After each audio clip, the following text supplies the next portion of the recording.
I am from Iowa, through and through. Grew up on a farm. These are things Steve probably doesn't even know about me. I grew up on a farm, lifelong 4-H member. Yes, I showed hogs at the county fair. Yes, I worked at the state 4-H camp, Boone, not too far from here. Yes, I worked at the state fair. So my heart is in this area and in Iowa. So it's a pleasure to be back in the state today, spending some time with you this afternoon. And as the presentation, the title says, we are going to dive a little bit deeper into a couple of the teaching practices, particularly representations and questions. So before we get started into that, as I was coming here, and this morning I was walking around asking people where they were from, and you know how we always say those little town names, see if anybody knows? So here's your test. Does anybody know where Kelmer, Iowa is? Woo-hoo! All right, and those that don't, it's up in that northeast corner. All right? You know you have a really good feeling about a place when you drive in, you park your car, you get out, and the first thing you see is this. This was yesterday, and I said, my daughter is here, if you see like a second me walking around, I said, look at that, Mr. Math. And then I looked closer, it's a UNI alumni plate, and I went, oh, because that is my alma mater as well. Good omens, right? As I was listening to Steve this morning, I added a couple extra slides in quickly because it reminded me of something I've been doing a lot with teachers and with students lately. And we've been exploring this question. What does it mean to be smart in mathematics? Fascinating to have students answer that and to think about what does that really mean? And this relates to that teaching practice on productive struggle and the empowerment of students and their reasoners.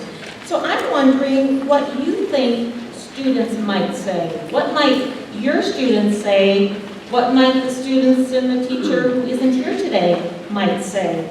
And I'm actually going to give you a minute right now just to turn and talk. And I trust you'll come right back after that. So go ahead and talk. Everybody was like, wow. What does that mean? But this opened up a whole conversation with her and her students. This was another student in her class, and I translated it, because you know, students writing. Student wrote, it means that you know a lot of stuff that other people do not know. Ooh, what is that telling us that this student thinks it means to be smart in math? That not perhaps everyone can be smart in math. Wow, that's another thing that this teacher was like, oh. But to redeem this 3rd grade class, this was also from one of her students. It's not about how fast you work. It means to know a lot of strategies and things that help you. And really, the majority of her kids in her class were more like this. They'd been working on developing growth mindsets. She was trying to help them understand that they can learn from mistakes and help them learn that, struggling with math is part of learning math. So she was so shocked when a few students still were very unsure of thinking about the fact being able to have lots of strategies and learning from mistakes was also part of being smart in mathematics. So this afternoon, as we dive into a little bit more of the teaching practices, I'm going to start with the kind of the bigger picture, thinking about building a teaching framework for mathematics.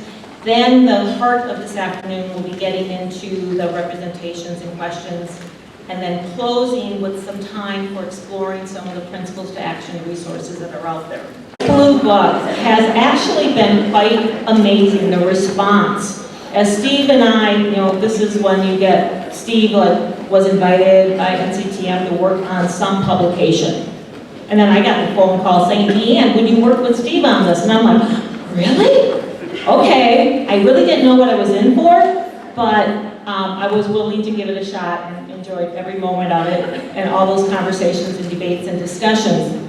So we've been very happy with the response for this. But now the hard work is really starting to happen, right? The hard work is when you take those 8 teaching practices and you say, wait a minute, how can I use those 8 teaching practices to become more skillful and skilled at my work? So if I think a little bit about the background, Deborah Ball actually challenged the teaching profession to identify a set of teaching practices that we could use to strengthen the teaching profession. She said, we need a common language. We need a common way for appraising and improving teaching.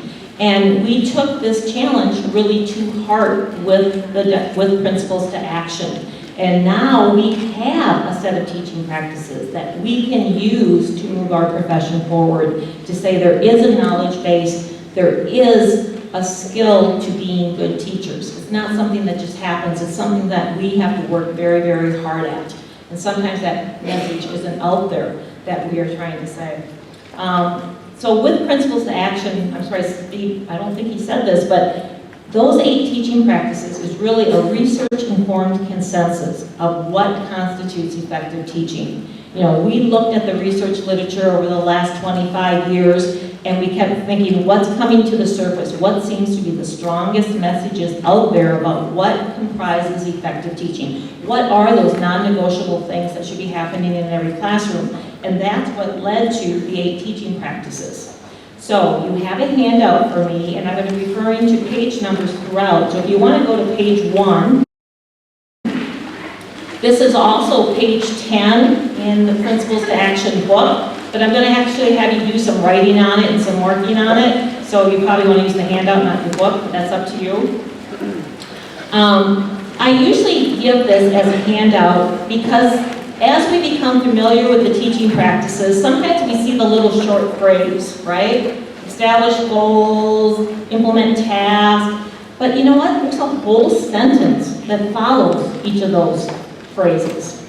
And just to take a minute and read through them and say, wow, what's in that sentence that follows the phrase that has some key ideas about starting to, and I'll use that word, unpack what that teaching practice is about. So I'm going to give you another minute right now to read and to kind of highlight what you think are the key ideas around some of those teaching practices. It's always interesting when you say, oh, I didn't know that was part of that teaching practice, or oh, that affirms what I believed about that teaching practice. So I'm going to give you a minute to read, and then I really do want you to turn and share at least one idea with the person next to you that you marked. Okay, go ahead. And you'll have some opportunities to continue those conversations throughout this afternoon. Interesting how much conversation just emerged over reading that one page. Probably a place to start going back with some of your colleagues or administrators and having those conversations. One thing I want to add to the conversation from this morning and from this reading is, since we came up with the list, Peg Smith, myself, and others have been having conversations about how do these teaching practices really relate to each other into a teaching framework? How do they kind of interconnect? So if you go to page 2 in your handout,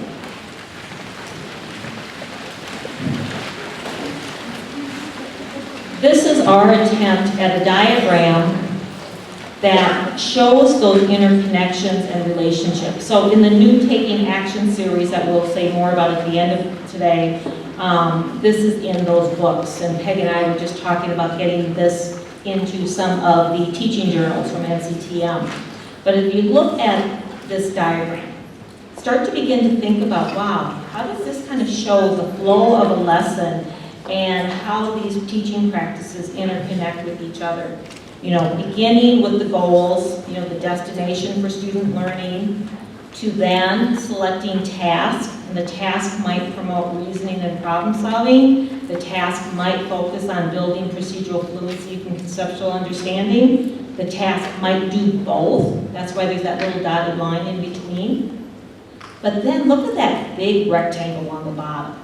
We call it the discourse box. And we really see that as the heart of any lesson, is that discourse when we engage students in making sense of that mathematics, whether that discourse is in small groups, in pairs, or as a whole class discussion. But notice inside that box are 4 of the teaching practices, because discourse really While we're engaged in discourse, we are using those different representations. We are thinking about the questions we want to pose to individual students or the whole class. We, right, as teachers, we're constantly eliciting that student thinking and then trying to figure out how to use that. And throughout all that discourse, yes, we're supporting that productive struggle of students in learning. And then you have that little dotted line at the bottom that goes back and cycles around, because then we take what we've learned from that discourse, revisit our goals, perhaps revise our goals, and then it repeats over and over and over again. This is the work we do every single day, isn't it?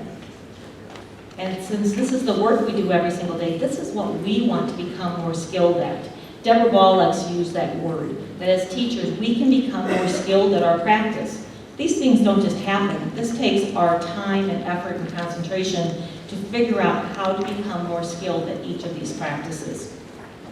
So let's see them in action, actually through a case. So we are going to couch most of our work this afternoon in Miss Bouchard and the Hungry Caterpillar task. And I was kind of debating, like, this is from a first grade classroom. Yeah. So often, you know, kindergarten, first grade teachers, we don't get task focused on us. So we are going to unpack this first grade task and then think about its implementation in classrooms and its implications then for other grades. So I'm going to read the task, present the task to you, and as I do, I want you to think about, you know, how might first grade students or kindergarten students or second grade students, how might they approach this task? Now, we might all be familiar with, you know, Eric Carle and the Very Hungry Caterpillar. In fact, I bet most of us own this book, read it to our kids, read it to our class. If not, this one is well worn and chewed a little bit, I think, from my own kids. But on Monday, this hungry caterpillar, he ate through one apple, and those that know the story, but he was still hungry. On Tuesday, he ate through 2 pears, but he was still hungry. On Wednesday, he ate through 3 plums. I'll go a little faster. On Thursday, he ate through 4 strawberries. And then on Friday, he ate through 5 oranges. But he was still hungry. So Miss Bouchard used this book with her students. And at this point, now, I think if I was in the classroom with her, I would probably say, so what do you notice so far, and what are we wondering about, right? But the question that she actually posed to her students after they had read the whole book was, wow, how many pieces of fruit, you know, the healthy stuff in the book, did that hungry caterpillar eat through during the week? Okay, so that was what she actually posed to her students. So you'll hear Stephen mentioned it, and I will as well mention the Principles to Action Toolkit, and we'll share that a little more later. But this is a case that's available on the NCTM website, Miss Bouchard and Hungry Caterpillar task. So what I'm going to do is actually ask you to read the case and then have some conversation around it. So first, why don't you find it? It's pages 3 to 4 in your handout. And what I'm going to do is give you a couple minutes, probably more like 3 or 4 minutes, and then I'd like you to read the case and then talk with a neighbor and trace the flow of the teaching practices throughout the lesson. And when I mean trace the flow, I'm meaning refer to kind of that flow chart diagram and see, can you kind of see the teaching practices as they unravel and unveil themselves in the case? So talk with a neighbor, trace the flow, and then just have a little conversation about, wow, what are interesting things that you're noticing is happening kind of in that case. So take a couple minutes to read the case, and then start to have a short conversation about it. Okay. Those teaching practices, I mean, I think I can find all of them throughout that case from Miss Bouchard. This is actually a first grade teacher in the Milwaukee area. So I went through, and up on the screen, I kind of put line numbers where I kind of thought the different places were, that she had her goals established. She had a task that really was focused on problem solving and reasoning, but there was also some opportunities to kind of build that conceptual understanding And even towards the end with that discussion, there was even some opportunities to look at those number relationships and start pushing kids a bit closer to fluency. But most of the lesson, really from lines 19 to 70 in that case, that was discourse.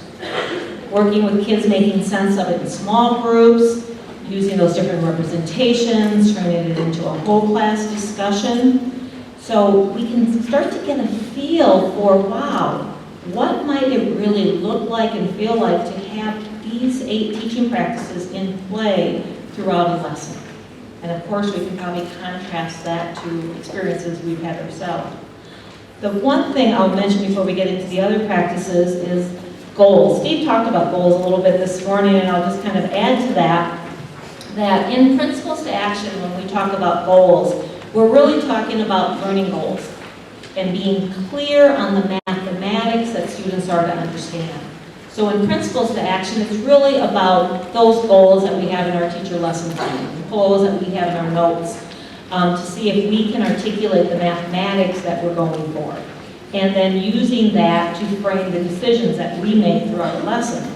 So Ms. Richard, I mean, these are her goals. You know, she wanted students to be able to kind of show and represent those mathematical elements from that story using objects or drawings or equations if they chose.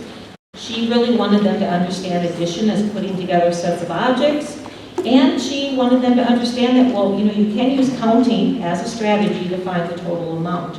So these framed the decisions she made. Now this isn't what she put on the board or told her students, but paraphrase this, but she was clear in the goals that she was going for. And these goals actually align quite well with the Iowa core standards. In first grade, students are to solve word problems using objects, drawings, and equations. Students in first grade are supposed to be able to relate counting to addition and subtraction. Think about that for a moment. With that word problem, we could just get the answer, right? 15. And kids may have no idea that that's the concept of addition is embedded in that story. So we need to help kids get that relationship of counting to that concept of addition as well as subtraction. And there's opportunities in that lesson really to focus in on the meaning of the equal sign. Those that teach upper grades, this first grade standard is important throughout. Students have a very poor understanding of the equal sign. We kind of assume it, and then when we ask them what it means, what do they tend to say? Oh, that tells you where to put the answer, right? As opposed to thinking about it telling us that whatever's on both sides has the same value, all right? All right, so now let's start getting into these representations.